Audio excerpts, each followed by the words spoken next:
It's true. Bamboo bedding is dreamy to sleep on. That's why Quince aptly named their Bamboo Dream Quilt Set. Coming in 12 colors, you're absolutely going to love this quilt and 2 shams set. Starting at the softest of pinks and going all the way to a dark navy.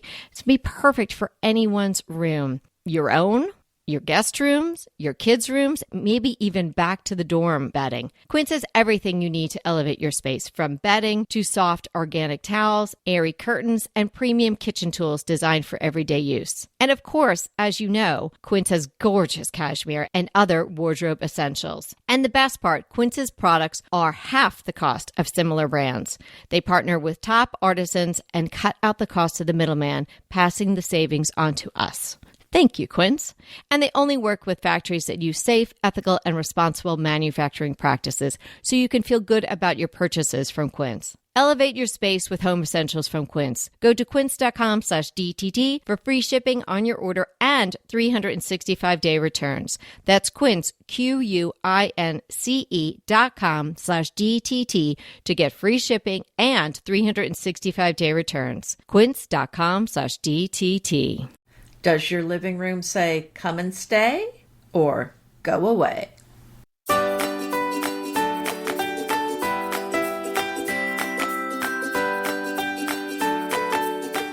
Hi, I'm Anita Joyce here with Kelly Wilkness, and this is Decorating Tips and Tricks. Today we're talking about how to liven up your living room. And Kelly, I think this is just so important anyway, but it's becoming more and more of an issue because living rooms are getting bigger and bigger and bigger. There's open concept homes that seem to be the norm now, even though we've talked about, is that going away? Mm-hmm. That seems to be the thing, that they're open concept living rooms for the most part, and they're large. The homes are getting larger. So with that, it is really more and more difficult to make it feel warm and inviting. I mean, wouldn't you agree these smaller spaces can be naturally more cozy and inviting, but as the space gets bigger, it is harder to make it feel cozy and inviting? I totally agree. And I also have some other reasons why it's hard to make this particular room inviting and cozy. The open concept, as you pointed out, yes, a lot of people are living with that. So many homes were laid out and designed that way. And if that works for you, that's great. But we have discussed how that's maybe not a design trend that we're seeing. Maybe builders are starting to not actually create homes that are like that. So that might be on the wane, but that doesn't mean that it's not a lot of people living like that right now. Another aspect of the living room is kind of the opposite end of the spectrum, where it's a room off on its own. And you have this perhaps open concept area, or perhaps another family room where you're doing a lot of your living, and your living room, which is kind of, I don't know, ironic, because that's a room that most people don't really live in much, right? Because it's more formal in a sense. And in my example, it's more off to itself. In your example, it might be a situation where it is lived in, but just not really well, because it's hard to figure out how to make it work when all the spaces flow into each other. I think we can then discuss both the ways that you might have a living room situated in your home, and wherever you land on that spectrum, if it's open concept or if it's a room off to its own. A lot of people feel like, oh, the living room, it should feel grown up, and I don't know what age anybody really actually ever feels grown up, but you feel like your living room should be.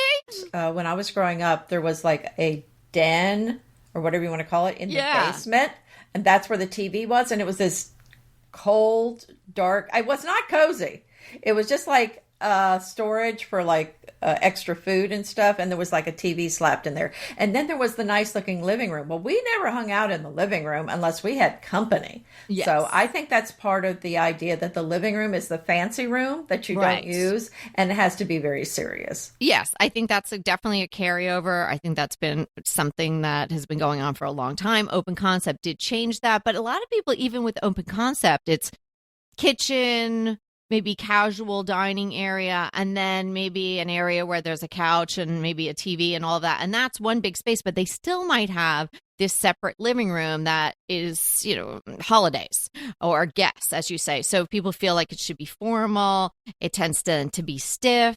and it feels kind of daunting to decorate it. So those are two reasons, very strong reasons why your living room might be a difficult place for you to design well and make it feel comfortable and cozy. Another thing might be is that you have a sofa that you just really don't like, but a sofa is expensive to replace. So it's in there, but it's hard to work around it. It's not working in the space, or you just don't like the fabric or something like that. So that's maybe a third reason why this room might be particularly difficult to design and decorate well. Ooh, that hit hard because my sofa, I really need to re-slip cover it or replace it, but it is so comfortable. It is the best sofa I've ever had, so I really don't want to replace it. But I also don't want to make another slip cover. But I noticed my linen slip cover is showing some wear. So it's been, so I've got to figure that out for my living room.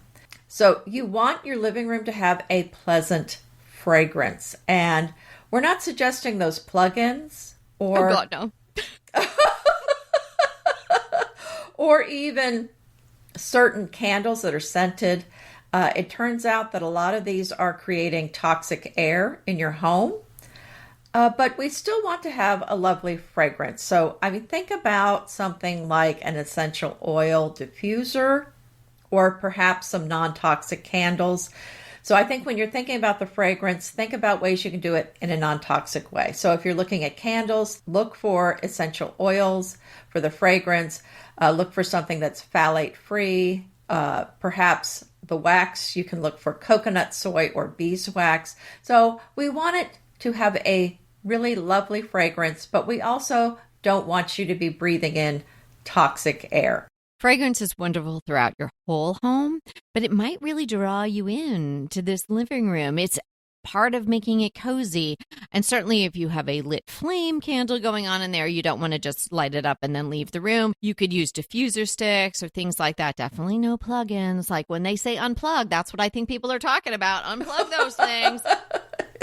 I just came upon a new candle company. Well, new to me. I don't know how long they've been around, but it's Hazelton, and they are out of New Orleans. And I was at a volunteering event, and they were trying to make it really, really lovely in this warehouse where we were sorting all these bedding and furniture and things like that. And someone lit up a couple of these candles. Oh my goodness. It changed the entire space.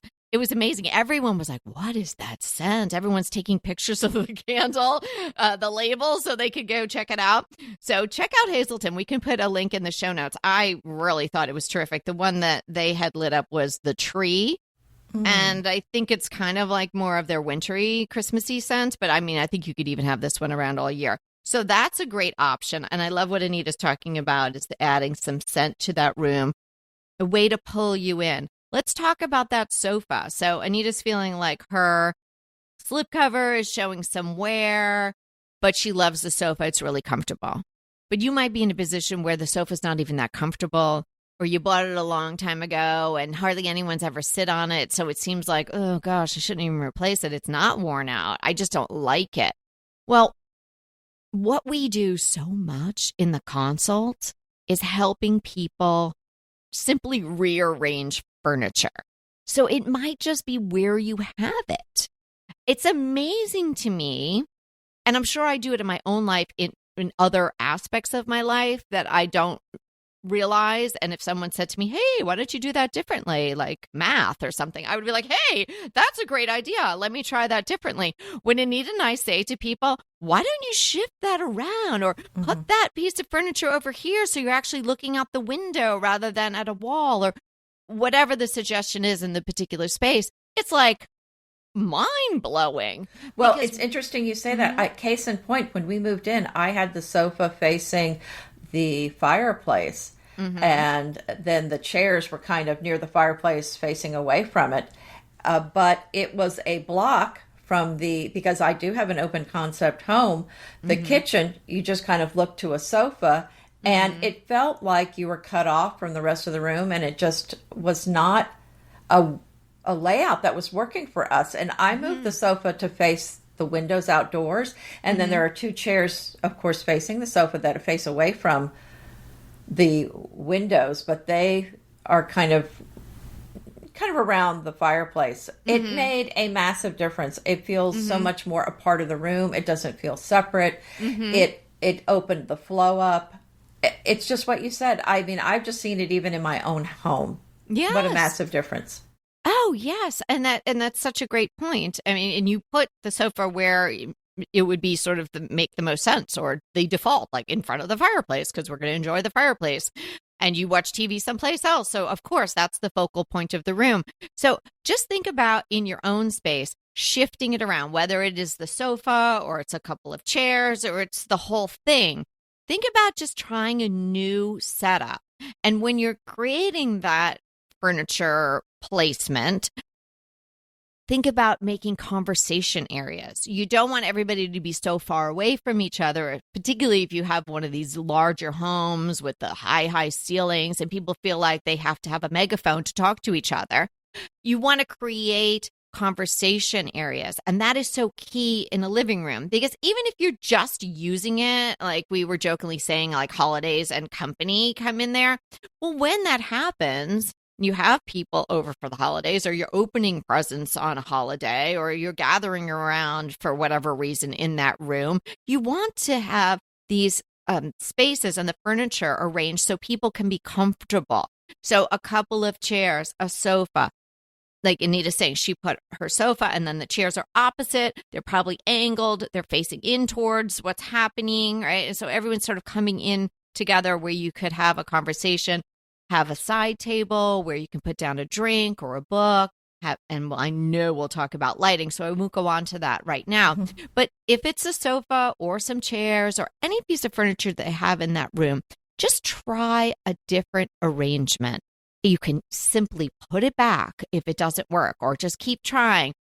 Move it, keep it there for a weekend or a week, however long you need, so you can experience the space and see if it makes a difference. Well, that's what those sliders are for. I use them all the time. This is so reversible, where it requires no money except buying the sliders, which are super cheap. So I think rearranging your furniture is one of the easiest things to do. And if you have the sliders, you can usually do it yourself and practically free. So I agree, it's worth it. But it also goes back to that original problem that I talked about, that we have larger and larger living rooms. They're open concept. And the problem is people tend to put furniture against the walls. If you have a large space and all of your furniture is up against the wall, then you don't have a cozy sitting area. You have like a banquet hall or something. And even in large reception areas of hotels, they still have smaller seating areas. So another thing to think about is, can you move your furniture closer together for these conversation areas? Does it need to be against the wall if that's what you've done? But that, my guess is it is, because so many people do that.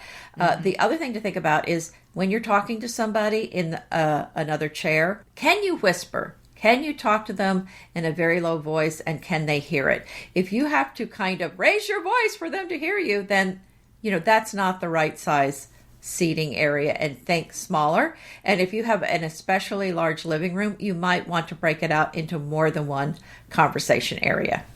Yes. And don't be afraid to do that. It's not going to look like a hotel lobby, but a great point in the fact that in hotel lobbies, when you look around, everything's not pushed up against the wall and there's just a giant expansive rug in the middle, right? There's all these little areas where people come as, groups or couples or families, or even if you're there by yourself, another person could come sit there with you and you're not so far away from them. So don't be afraid to try two different conversation areas and split it up. Hey, we'll be right back with the rest of the show, but keep listening so we can continue bringing you DTT. So have you tried Dupe yet? If you haven't, come on, dupe.com. It is going to be your new shopping best friend. And it's not just for furniture. I know I've shared with you about my coffee table dupe, but you can save money with Dupe on fashion, shoes, jewelry, and more. I just used Dupe to find an absolute perfect twin of this t-shirt that I wanted. It was an $80 t-shirt. I was not going to pay $80 for a t-shirt. Dupe helped me find the twin, like maybe the exact same shirt Find something you love, and then you can find replicas, twins, and maybe the exact thing for so much less.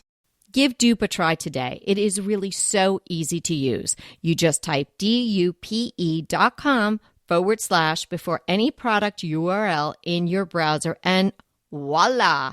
It instantly finds you less expensive alternatives. They even have an app and a browser extension you can download. No account is required.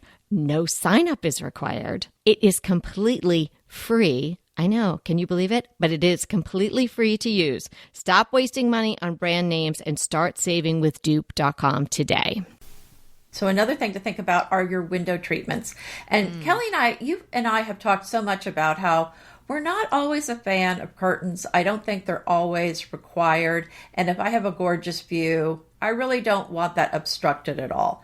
However, if you are going for a warm and inviting and cozy look, then curtains are some of your best friends. And think about a dining room. I know we're talking about living rooms today, but the dining room tends to be the coldest room in the house because it's all wood. And if you don't have curtains in your dining room, then usually it comes off as very cold. Same thing for the living room, in that the curtains do make a big difference.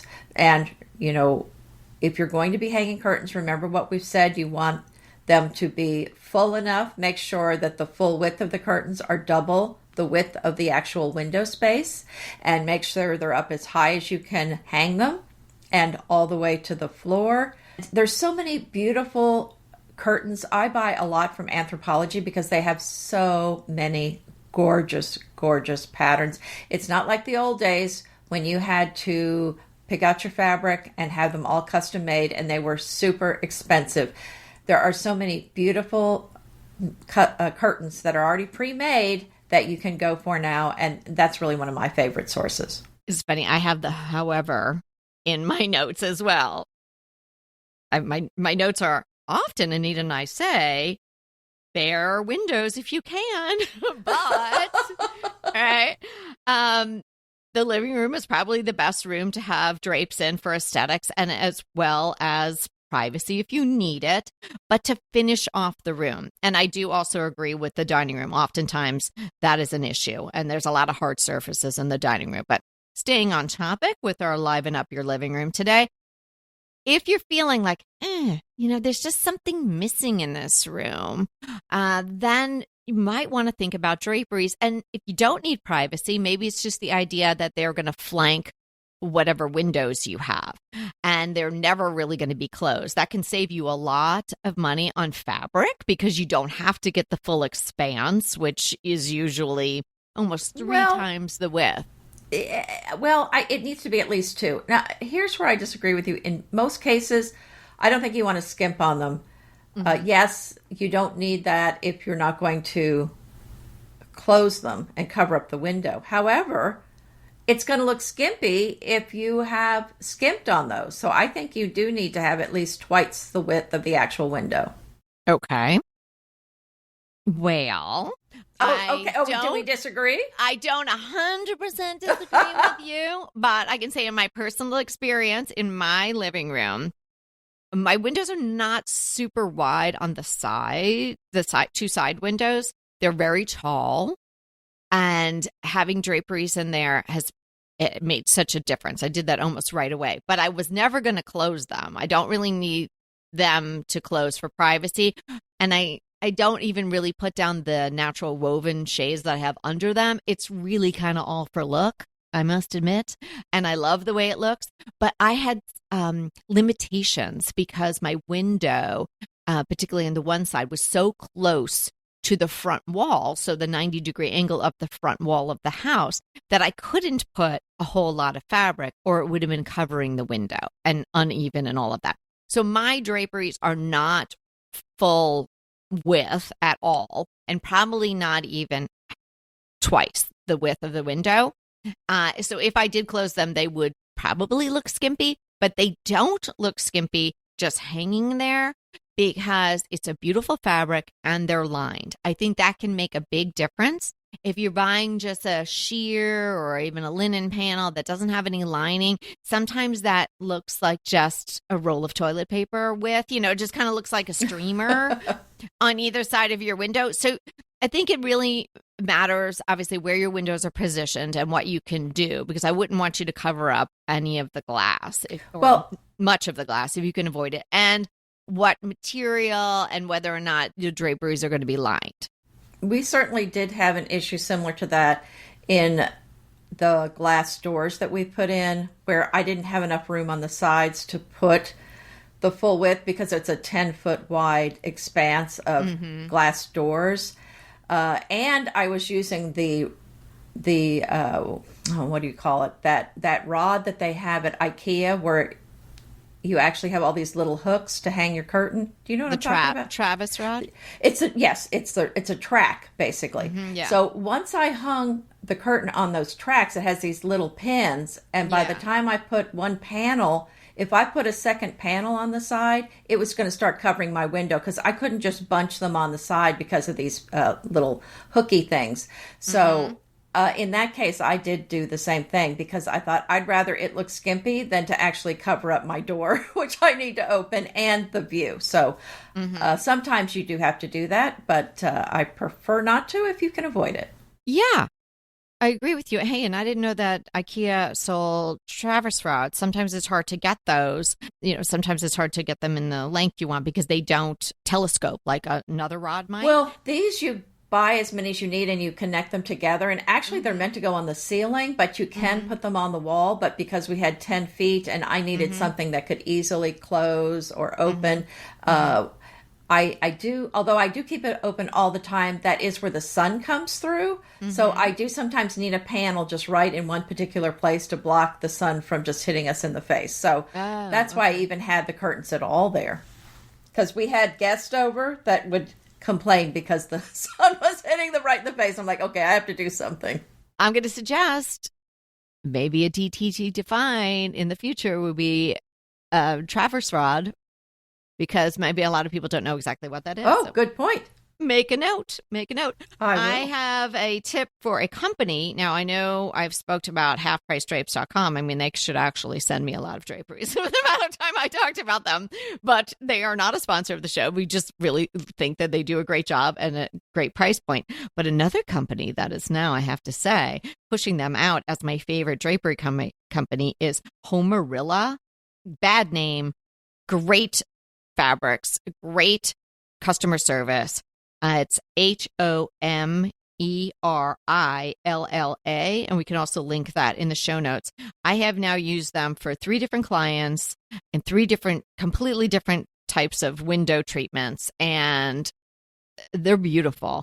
And the price was incredible.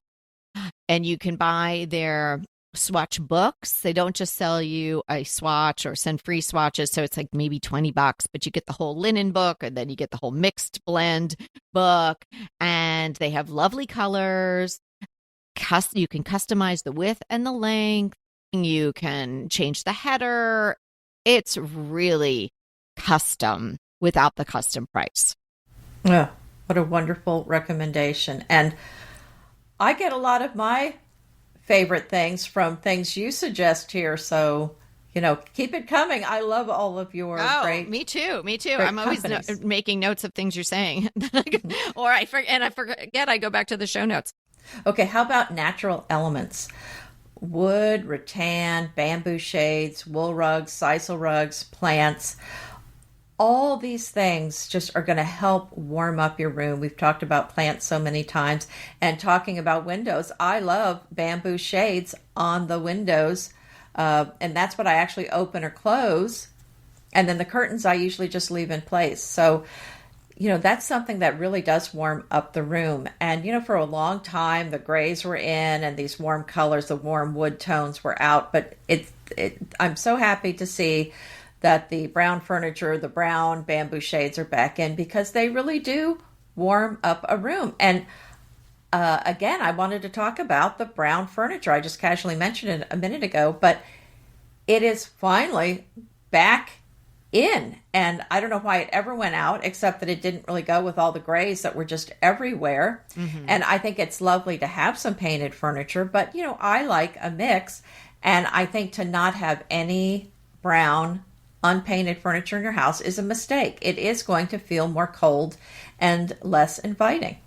Oh, 100%. Two living room styles, using that word sort of loosely, that come to mind when you think of a dead living room or just an uninviting, cold sort of living room is either the sets, somebody bought a long time ago. So you've got maybe that cherry wood or that reddish toned wood, and it's kind of like sort of old fashioned and formal looking, but not a cool antique kind of look, or that overly gray where everything's gray. It's even gray washed, like the furniture's gray washed, or the metals are brushed nickel. So it's just all cold looking.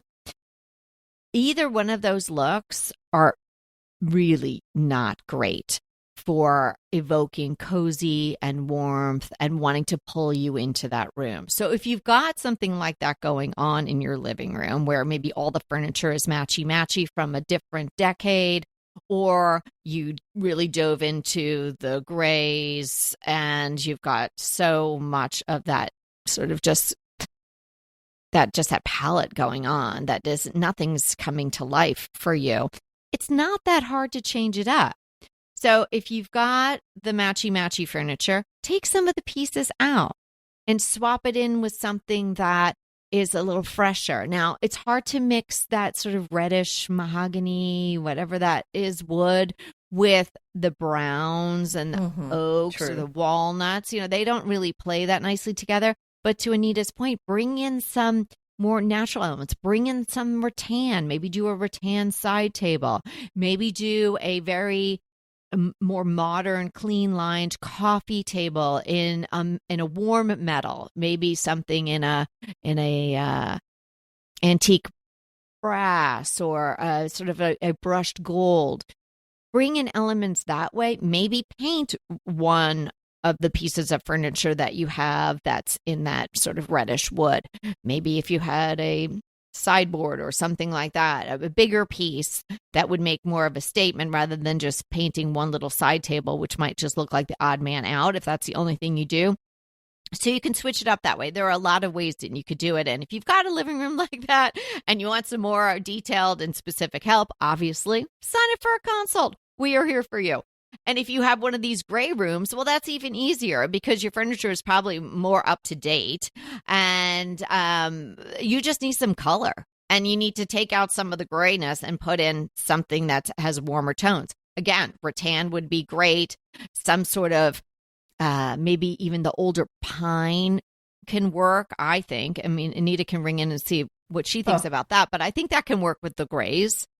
Oh, well, right. The newer pine, I'm not a fan of. It's extremely soft wood, and it ends up being very clunky and chunky. The pieces are just, I don't know, very rustic feeling. If you go with an antique pine piece, the pine was very different then than it is now because the grain was much tighter, and you could actually carve on the old pine pieces. So antique pine it's just one of my favorite woods. It's really gorgeous, but you can't get a new piece that looks like that. If you look at it, the grain's very different and you cannot carve like you used to. So that's why when I say I love pine, people think of the new pieces and they kind of go, ooh, but really I'm talking about the older ones. And those just cannot be beat. Beautiful. The big new pine armoires are lined up next to the china cabinets in all the thrift and consignment stores. So that's where they all I'm picturing them there at the store with slashes through the price being marked down. Yeah, exactly. Like I don't need that for the giant TV anymore. And why do I have that?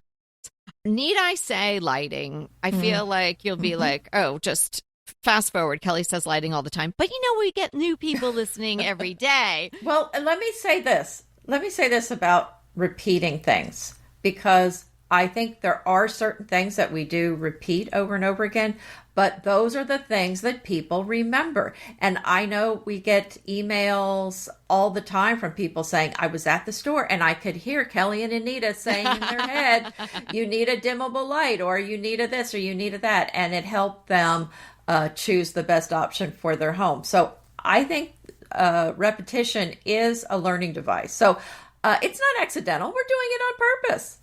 I love that. It's a learning device. No, it's true. When I used to be an attorney and you would be doing like your closing statement, you wanted to make sure to be saying what you wanted them to remember at least 7 times. That was like the rule of thumb. So it's probably been many more than 7. But yes, good lighting, 3 sources of lighting, and dimmers. If for overhead lights, you're probably going to have to buy the dimmers that you install on the switch. But if you have lamps in the room, it's not like the old days where you had to buy the 3-way light bulb, if you remember those, Kelly. I know you're going to act like you don't know what I'm talking about. But No, I have those. You know my passion for incandescent does not Right, end. So, did you hear? I've heard incandescent light bulbs are coming back. Did you hear it? Well, that's interesting. That's one thing I like that's happening. Okay. Well, it's very exciting. I'm very happy about that. I'm going to look into that. So, yeah, it hasn't happened yet, but it's my understanding that is in process. So that's coming. And so I, for one, am all for that.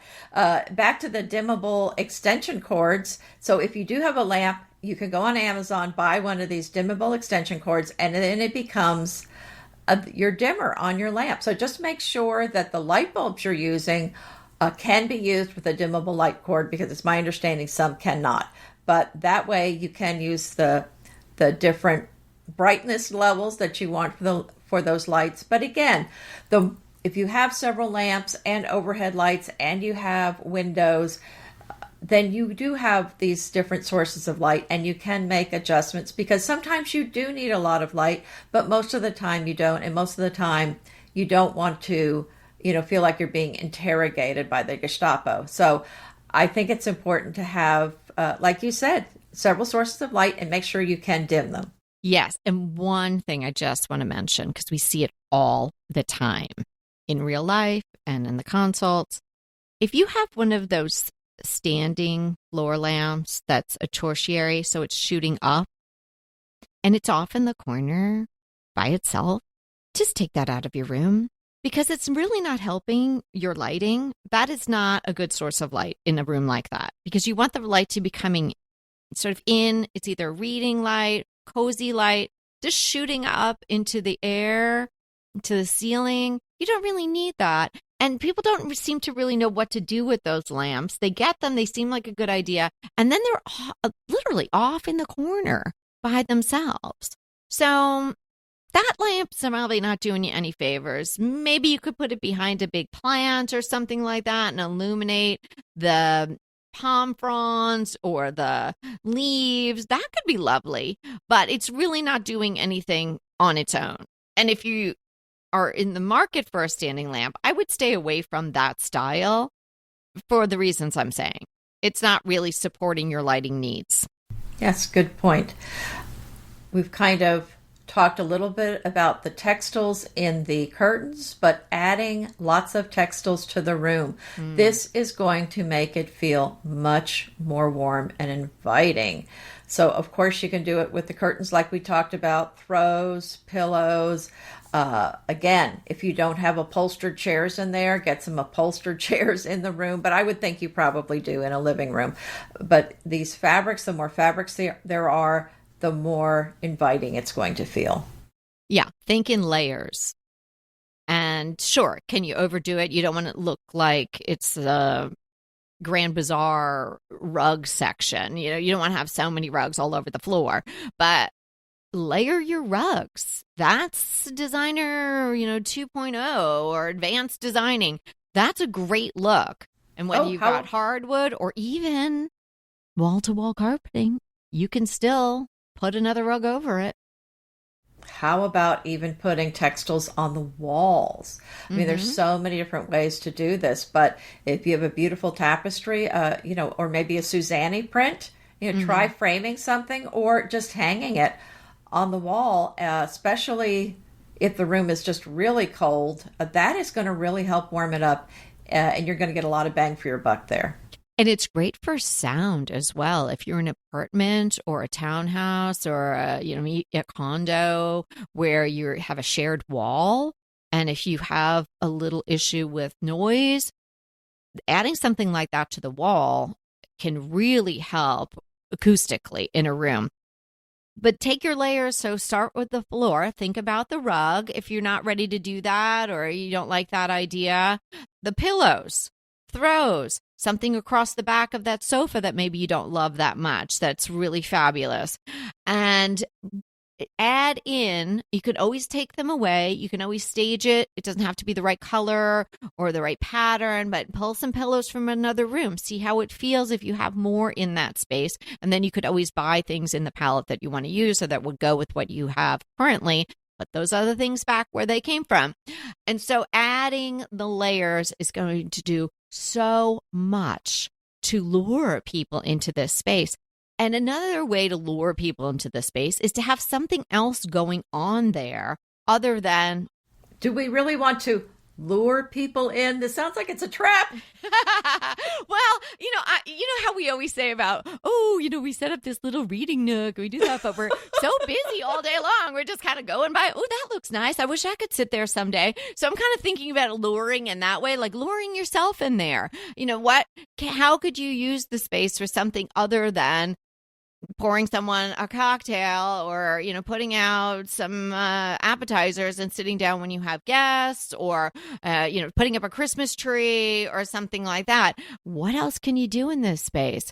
If it is a room unto itself, then maybe you could add a small pedestal table somewhere. It's not going to take up too much room. And maybe that's where you pull up two lovely cafe chairs.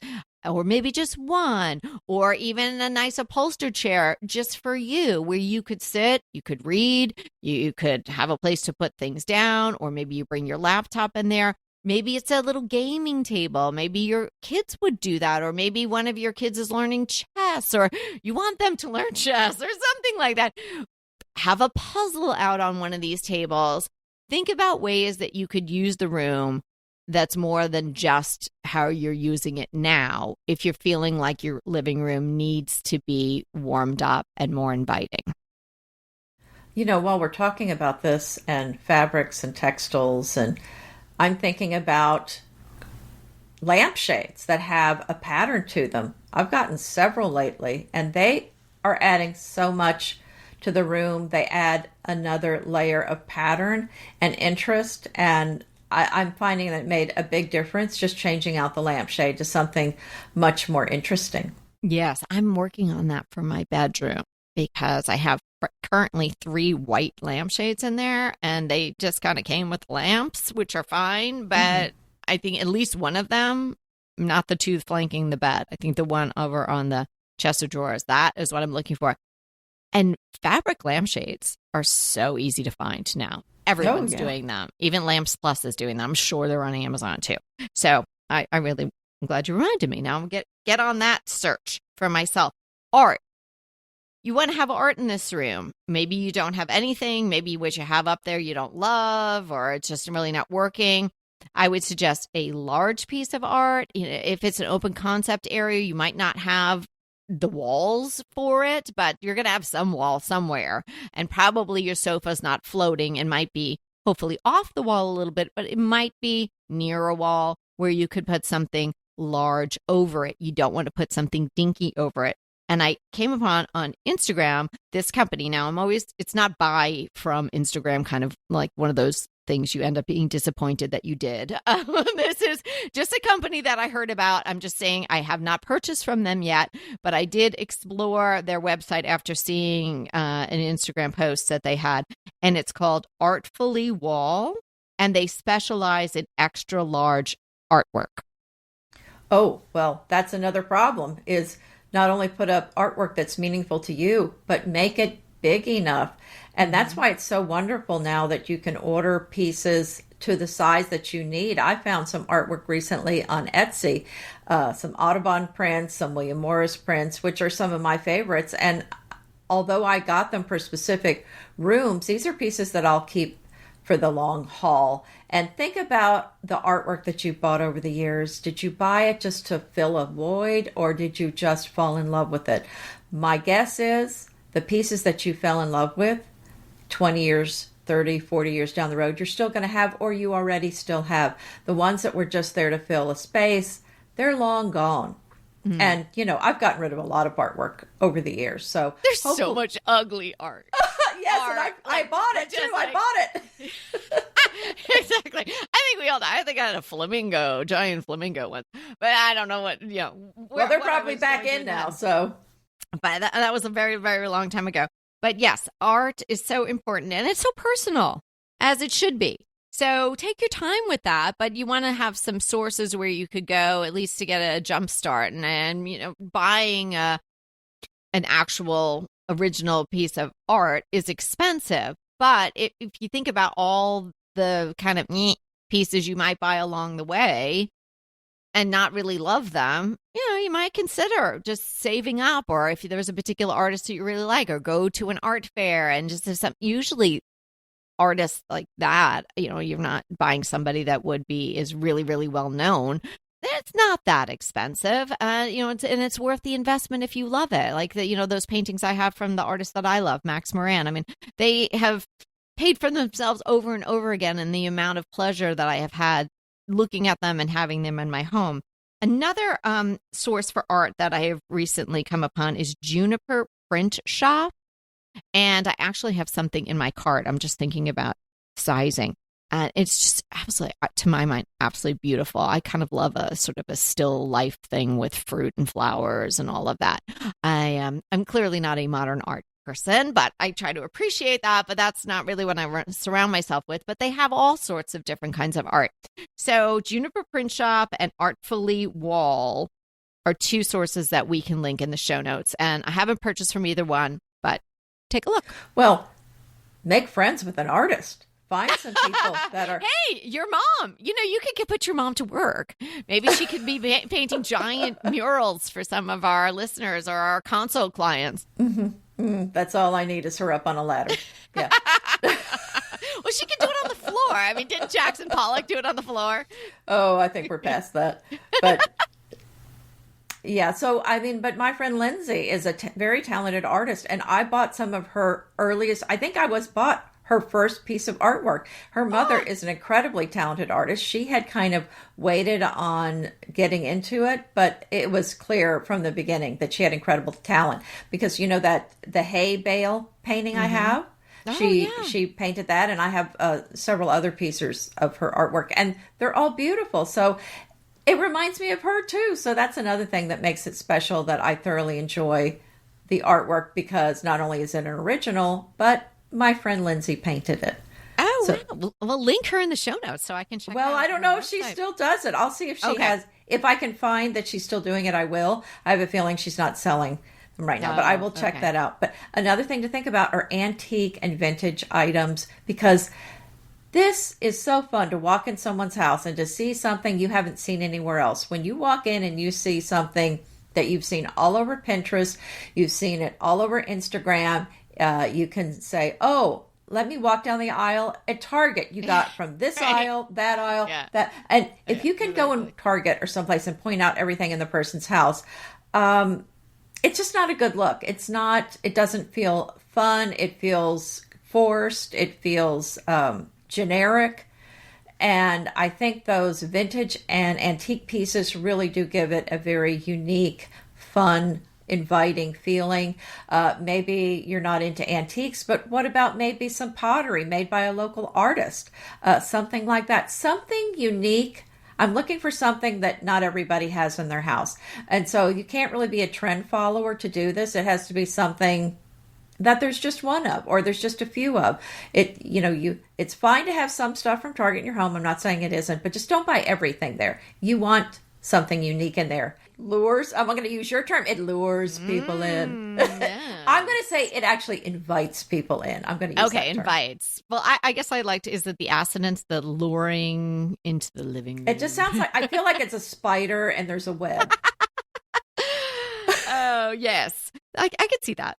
Yeah, you don't want to look around the room. Have a seat over here. Look. Oh, yeah. Look what I have in my whip. Yeah, you don't want to look around the room and say, Threshold, Magnolia, Studio McGee.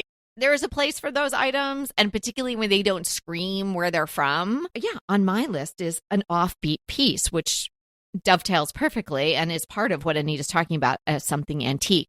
And it doesn't have to be an antique, as she mentioned. It could just be something that's really unique to you. That's something that's a little bit of a conversation piece, something that is whimsical, or something that's just super special to you. That is going to personalize the space and make it so much more interesting. And back to the title, really liven up your living room. So I have a lot of antiques. I have a lot of different things. I have a lot of different eras in my living room, and I love that sort of mashup and a little bit of tension that's created. I've got a lot of layers. I've got the drapes. I've got all these sorts of things. But you know what? If I didn't have my bust of Shakespeare sitting on my hearth, I think that there would be a little bit something lacking in that room. So he really just punctuates that space. Not that everybody that comes into my house is like, oh, I have to start a conversation with you about this thing you have there. But people ask me about him, occasionally when they come in, like, oh, that's interesting. Is that William Shakespeare? And, why does he have a little crack on his head? And then there's a story that goes along with him.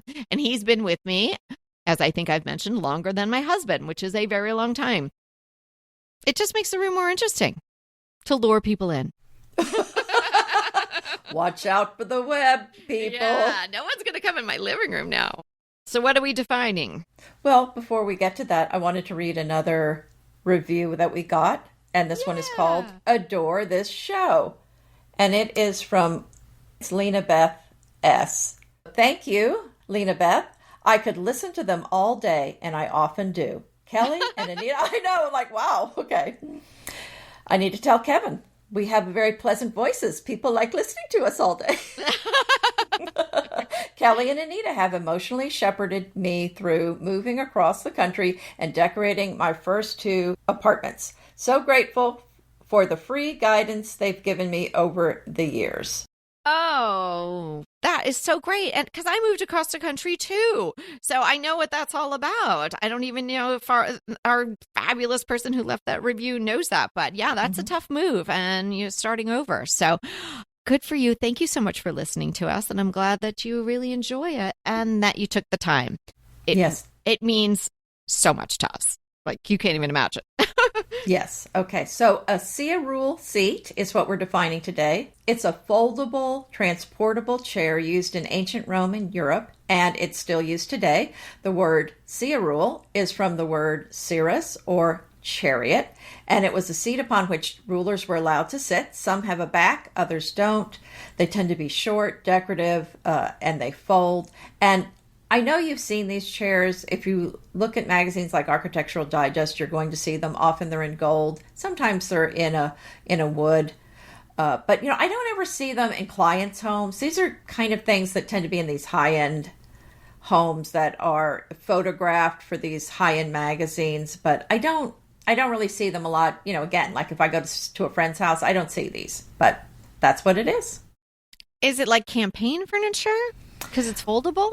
Yes, but it's from a more ancient time. Yes, it is foldable, okay. But they tend to be kind of low, and they look more like a bench. It's not the kind of thing someone would actually sit on. Mm-hmm. But they have like the crisscross legs. Where do you get all these words to define? Yeah, I'm just making them up at this point. Yeah, how would we know? Yeah, well, check it out. This was used in ancient Rome, I swear. Hey, it's all checkable. Anybody can look it up themselves. I love it. Yes, Anita, you would never lead us astray. I know that. But do put Traverse Rod on your list, because I think that's a great idea. One. I've already made a note. I used one recently with a client, and it was the perfect rod to use for her particular application. I am loving my crush. I get to love it every day. Well, kind of every time I walk past this particular room. Jamie Beck, who many of you may know, she is massive on Instagram, has so many followers, and she's so very talented. She's a photographer, and she really came up through the ranks of Instagram during COVID because she was doing these incredibly beautiful photographs every day during X number of days of the lockdown. She's American living in France.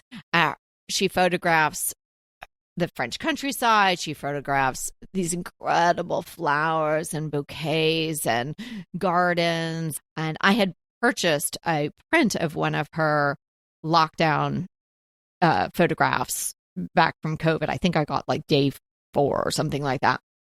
But now she has created these collections of her photographs perfectly sized for the Samsung Frame TV. So you can buy a set of either the flowers, or she has the French countryside. She has some other still lifes that are more like sort of kitcheny on the farmhouse table. But she's if you haven't seen her work, it's very sort of Dutch mastery. I'm not going to say moody, but the backgrounds often are darker. And then she has these incredible flowers and they're just bursting with life.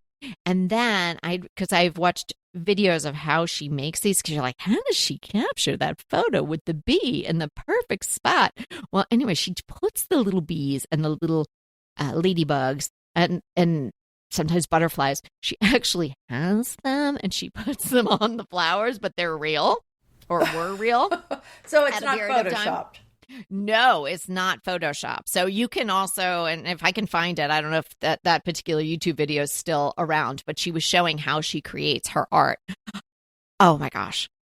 I was really excited about getting that Samsung TV and thought, oh, this will be so great with the art. I have to say, I was not thrilled with the art choices. Well, what comes with it is kind of sad. And then, you buy the subscription for whatever it is. I guess you could try different levels, but it was like at least going to be $6, $7 a month. And I didn't love it. And it also seemed like a giant investment in time where I'd have to go in and pick what I wanted from these various museum collections. This is so easy because everything I look at, I'm like, oh, that is so beautiful. Oh my gosh, I haven't seen that one before. Or, I can't wait till this one comes back. And so they rotate maybe every 3 minutes or something like that. And it was super easy, although I do have my in-home tech team called Peter. It's not hard because you have the app that goes with the guessing all this. I'm kind of making this up a little as I go along, but you have some sort of app that goes along with the Frame TV, and you just now you're the one we need to fact check, apparently. Yeah, and then you just kind of upload it, and there it is. But I highly recommend it. And I got maybe the one that has 35 images. They have ones at 55 images, and it runs about $35 to maybe up to $55. So worth it if you have one of these TVs, or if you're considering one of these TVs when you get one. Or this would be a reason to get one, actually. Because her art on your wall is amazing. Oh, this sounds really nice. I'm going to have to think about that. Do you have the Samsung? No, not yet. But I like the idea of it. Oh, you would love these. The thing is, the TVs that we have, we only really have 2. And they're not in rooms that I'm in normally. I'm only in there on occasion, so... But I'm in the same boat. But if the doors that I walk out of my bedroom because we made this TV lounge across from our room, so on the second floor. And so when I walk out of my bedroom, that door is always open, and I see it, or I'm walking through for whatever reason and I see it. Well, that makes a lot of sense. I'm not in the room with, but if you had a TV over your fireplace or something like that, and you're seeing it all the time, all the more reason. No, that's a good point. Excellent. My crush is something that you suggested. I think it was one of your crushes, and I got my own. You're double crushing? I'm double crushing you. I'm crushing back. Oh, okay. This never happened before. A Pookie cordless lamp. I got the Freya lamp. And, the thing is, I love the cordless lamps. On, Amazon, they've got lots of cordless lamps that are really nice. In fact, when we aren't using our candles on the dining room table when we're eating. I want to say that's another Kellyism. Right, it is. That's what I'm saying. I've done a lot lately. But I have these really nice brass cordless lamps that we also use in it. We kind of change them out. Sometimes I use those. Sometimes I use the candles. So we have optionality there. But I also bought this Pookie cordless lamp to go on the dining room table, but it's so beautiful. I'm just kind of moving it around. It's someplace different all the time. Taking it with you. But the difference is when you see the normal cordless lamps and you see the Pookie, you'll see there's a big difference because normally the stem or the it's the base of the lamp is just super, maybe like a half an inch in diameter, and the Pookie, it's more like an inch at least, and it's got a big chunky base. It's brass. So it's a much more substantial lamp. And then the shade is you can pick out the lamp base you want and pick out the shade. I went with the indigo marigold linen shade. So it's this beautiful William Morris pattern on the lampshade and then this beautiful base. But you can mix it up and use whatever base you want, whatever lampshade. They have smaller ones, bigger ones, and they're so beautiful. I had so much fun putting this together, and I really want some more. And how is the light? Well, I think it's great. I mean, okay. I don't know if it's going to be enough to like read a book from, but it's very nice for the table and very nice for the countertop. So, but unlike our tendency to like a warmer light, is it warmer? I think it had adjustments, but I'm trying to remember on this one because now I haven't used it in a week. I've been using the other ones. I can't remember. Okay. Well, yeah, there probably has some adjustments. Now, I totally agree with you. That company Solarco that I mentioned a long time ago when I first got my first cordless lamps, they kind of stayed in the same lane as the companies that were making them for restaurants, where they were very simple. You know, like you're saying, it's kind of a thin square, just a like a metal pole, if you will, and then the little metal shade, and there you were. And we were all so excited that these are great and they're cordless and you can pop them anywhere. But Pookie, leave it to the Brits. Like they just made them like real lamps and with the fabric shades. Oh, love it. So it looks like a miniature version of a real lamp. Yeah. Yeah. That's the difference. So they're very stylish.